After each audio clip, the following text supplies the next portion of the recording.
तो आज यहां पे देखेंगे ओम्स लॉ। ओम्स लॉ यानी कि ओम का नियम।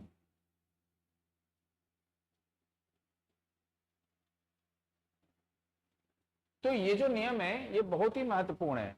पूरा इलेक्ट्रिकल जो है वो इसी नियम पे है, ओम के नियम पे। जहां भी आपको वोल्टेज की, करंट की गणना करनी है तो ओम के नियम के बिना इलेक्ट्रिकल संभव ही नहीं है। ठीक है, तो ओम के नियम ने ऐसा क्या बताया? तो ओम के नियम ने बताया कि जैसे मान लीजिए कोई एक ये परिपथ है और इस परिपथ में यहां पे धारा प्रवाहित हो रही, तो परिपथ में जब धारा प्रवाहित होगी तो परिपथ में क्या होगा, यहां पर वोल्टेज ड्रॉप होगा। तो यहां पे क्या होगा, वोल्टेज ड्रॉप होगा। वोल्टेज ड्रॉप का मतलब क्या होता है, उतना वोल्टेज वहां छूट जाएगा, वोल्टेज वहां रह जाएगा। ठीक है, यदि बोल रहा है 10 वोल्ट ड्रॉप हो गया, मतलब 10 वोल्ट उसने रख लिया अपने पास। अब आगे जब बढ़ोगे तो 10 वोल्ट घटाना पड़ेगा आपको। ठीक है, तो यदि किसी परिपथ में धारा प्रवाहित हो रही है और उस धारा के कारण उस परिपथ के किसी भाग में क्या हो रहा है, यहां पे वोल्टेज ड्रॉप हो रहा है। ये V यानी क्या है, वोल्टेज ड्रॉप हो रहा है। ठीक है, तो ओम ने बताया कि यदि इस परिपथ की भौतिक स्थितियां, इस परिपथ की कौन सी स्थिति, भौतिक स्थितियां यानी कि फिजिकल कंडीशन, जैसे कि टेम्परेचर होता है, तापक्रम होता है, तो तापक्रम जो है ये नियत होना चाहिए, तापक्रम कांस्टेंट होना चाहिए। तो ओम ने बताया कि यदि किसी परिपथ में धारा प्रवाहित हो रही है जिसके कारण परिपथ के किसी भी भाग में वोल्टेज ड्रॉप हो रही है, ठीक, तो उस परिपथ में यदि भौतिक स्थिति जैसे कि तापक्रम नियत है, कांस्टेंट है, तो उस परिपथ में होने वाला जो वोल्टेज ड्रॉप होगा वो उसमें प्रवाहित धारा के क्या होगा, अनुक्रमानुपाती होगा। तो परिपथ के किसी भी भाग में होने वाला वोल्टेज ड्रॉप उस भाग से प्रवाहित होने वाली धारा के क्या होता है, अनुक्रमानुपाती होता है। ठीक है, तो पहले इसका स्टेटमेंट लिखिए, क्या बोला था ओम ने, तो उसमें लिखिए यदि किसी परिपथ की भौतिक स्थिति फिजिकल कंडीशन, जैसे कि तापक्रम इत्यादि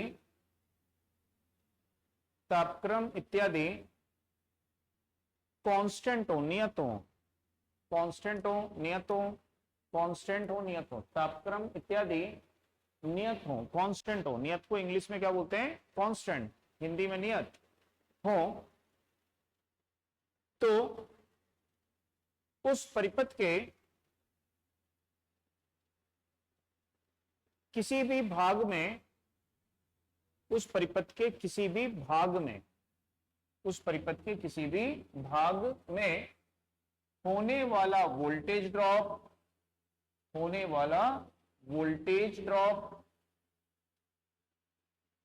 उसमें प्रवाहित धारा के अनुक्रमानुपाती होता है, यानी डायरेक्टली प्रोपोर्शनल होता है, अनुक्रमानुपाती होता है।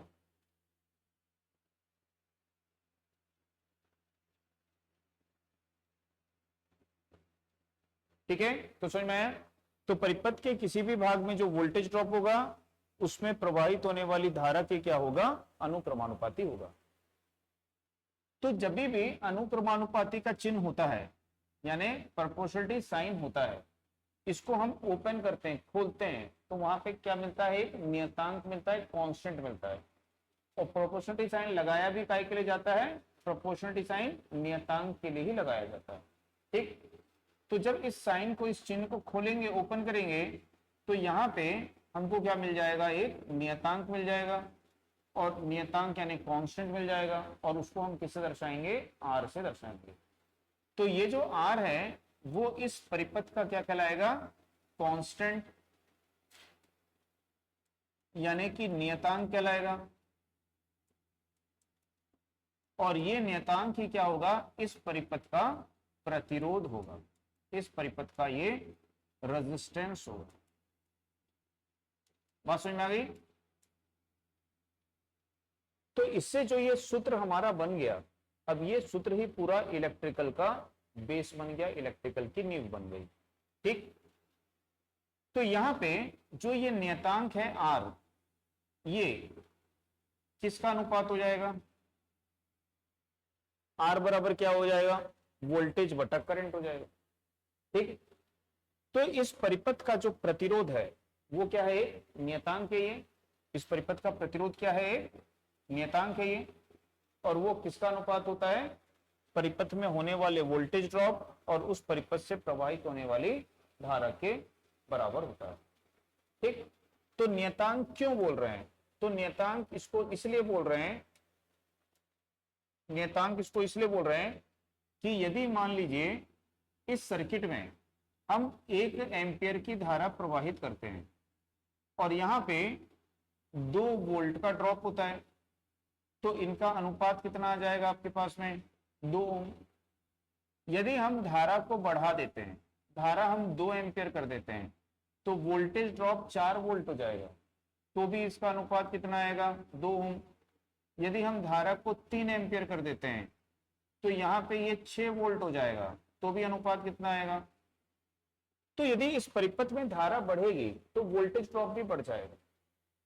तो इस परिपथ में वोल्टेज और करंट का अनुपात हमेशा क्या रहेगा, एक नियतांक रहेगा, कांस्टेंट रहेगा ये। ठीक, तो यदि इसको हम ग्राफी निरूपण करें, इसका ओम के लॉ का ग्राफी निरूपण इसको बोलते हैं।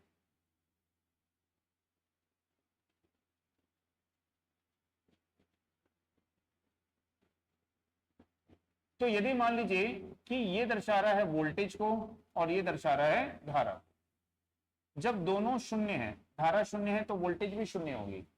यदि मान लो धारा आपकी 1 एम्पियर है ना, धारा को हम एम्पियर में ले रहे हैं और वोल्टेज को वोल्ट में ले रहे हैं।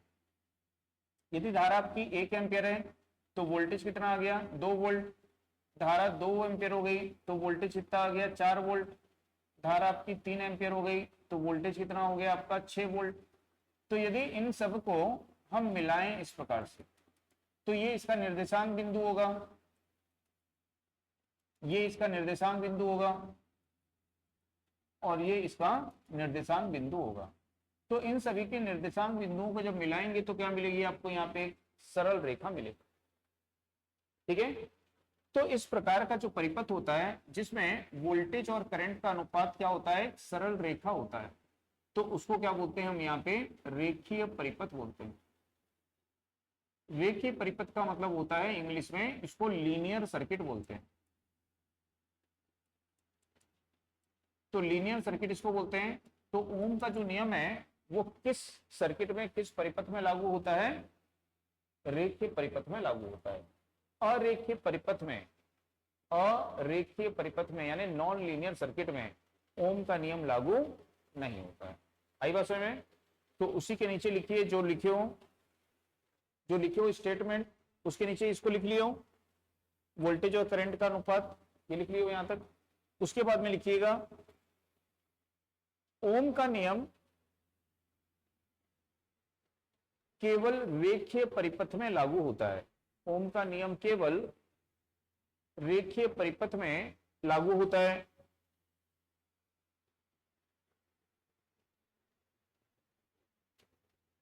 अरेखीय परिपथ, अरेखीय परिपथ या उपकरणों, अरेखीय परिपथ या उपकरणों में यह लागू नहीं होता है, में यह लागू नहीं होता है। जैसे अर्धचालक, तो अर्धचालक अरेखीय होता है, इसमें ओम का नियम लागू नहीं होगा। ठीक है, अरेखीय का मतलब क्या हो गया, तापक्रम से प्रभावित होता है ना अर्धचालक, तो इसमें ओम का नियम लागू नहीं होगा। जो जेनर डायोड है, जेनर डायोड, इसमें ओम का नियम लागू नहीं होगा। जो आर्क लैंप होते हैं, आर्क लैंप देखियो, सिनेमा प्रोजेक्टर में यूज करते हैं आर्क लैंप, इसमें ओम का नियम लागू नहीं होगा। जो डिस्चार्ज लैंप होते हैं, डिस्चार्ज लैंप जैसे आपका ट्यूबलाइट है, सोडियम वेपर लैंप है, मरकरी वेपर लैंप है, ये डिस्चार्ज लैंप है, इसमें ओम का नियम लागू नहीं होगा। जो निर्वात नलिकाएं होती हैं, निर्वात नलिका यानी वैक्यूम ट्यूब, इसमें ओम का नियम लागू नहीं होगा। विद्युत अपघटीय, विद्युत अपघटीय में यानी इलेक्ट्रोलाइट में ओम का नियम लागू नहीं होगा। ठीक है। कार्बन प्रतिरोध, कार्बन प्रतिरोध में ओम का नियम लागू नहीं होगा। ठीक है। जो थर्मिस्टर होता है, थर्मिस्टर में ओम का नियम लागू नहीं होगा। तो इन सब में जो ओम का नियम है वो लागू नहीं होता है। तो कई बार ऐसे पूछ लेगा कि इनमें से किसमें ओम का नियम लागू नहीं होगा, तो किसमें लागू होगा? वो जहां पे तापक्रम नियत होगा, कांस्टेंट होगा, तो वहां पे ओम का नियम लागू होगा। ठीक, इसको नोट करिए जल्दी से।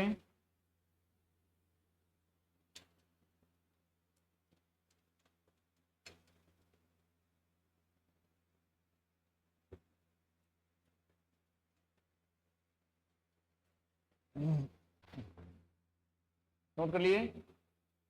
तो ओम का नियम जो है एसी और डीसी दोनों सप्लाई में लागू होता है। ठीक है। एक और लिख लो उसके नीचे, ओम का नियम एसी तथा डीसी दोनों सप्लाई में लागू होता है। ओम का नियम एसी तथा डीसी दोनों सप्लाई में लागू होता है।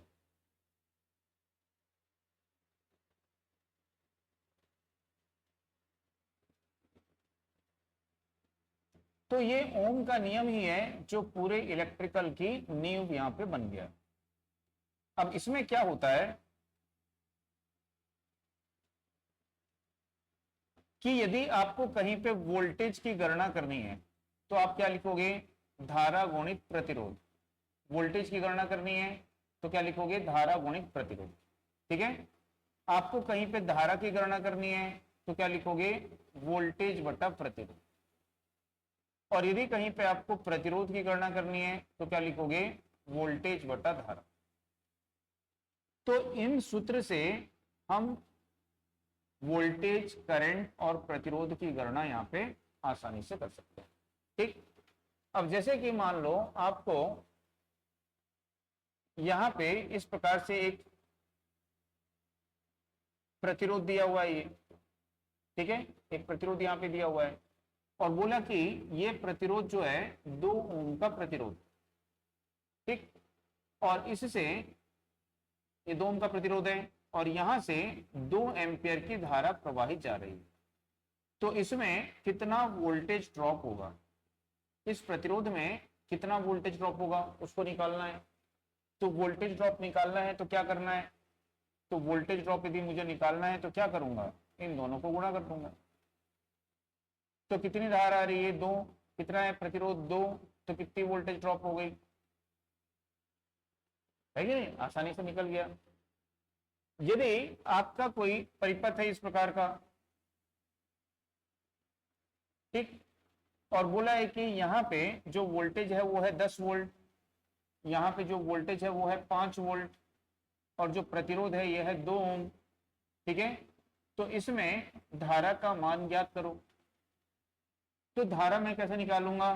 तो ओम के नियम से, वोल्टेज बटा रेजिस्टेंस से। मुझे ये पता करना होगा कि यहाँ पे कितना विभवांतर है। तो मुझे क्या चाहिए? वोल्टेज। वोल्टेज कहाँ पे चाहिए? इसमें कितना वोल्टेज है, तो उसको मैं क्या बोलूंगा? विभवांतर बोलूंगा कि इसमें कितना विभवांतर है और बटा क्या हो जाएगा? इसका प्रतिरोध हो जाएगा। तो विभवांतर कैसे निकालते हैं? विभव का अंतर, तो दोनों का अंतर ले लो ये, और बटा प्रतिरोध हो जाएगा। तो 5/2 कितना आ जाएगा? 2.5 एम्पियर की धारा आ जाएगी। है कि नहीं? यदि मुझको बोला गया कि भाई एक ये प्रतिरोध है यहाँ पे, ठीक, और इसमें जो वोल्टेज ड्रॉप हो रही है वो 10 वोल्ट हो रही है और इससे जो धारा जा रही है वो 2 एम्पियर की धारा जा रही है, तो इस प्रतिरोध के मान की गणना करो। इस प्रतिरोध का मान कितना होगा? तो मैं बोलूंगा प्रतिरोध का मान यदि मुझे निकालना है तो मुझे क्या चाहिए कि उस प्रतिरोध में कितना वोल्टेज है और उस प्रतिरोध की धारा कितनी है। तो प्रतिरोध की वोल्टेज है 10, प्रतिरोध की धारा है 2, तो प्रतिरोध का मान कितना हो जाएगा। तो इस तरह से हमने देखा कि ओम के नियम से हम क्या कर सकते हैं, आसानी से गणना कर सकते हैं वोल्टेज की, करंट की, ठीक है, और प्रतिरोध की। तो उसके लिए आपको बस ये दिमाग में रखना है कि ओम का नियम क्या होता है। तो इससे हमारे 3 सूत्र ये बन जाते हैं उल्टा पुल्टा करके उसको, और इससे हम गणना आसानी से कर सकते हैं, क्योंकि ये सब गणनाएं आपको करनी ही पड़ेंगी। आगे चल के क्वेश्चन आएंगे, न्यूमेरिकल्स आएंगे, तो उनमें इन सब की गणना आपको करनी पड़ेगी। ठीक।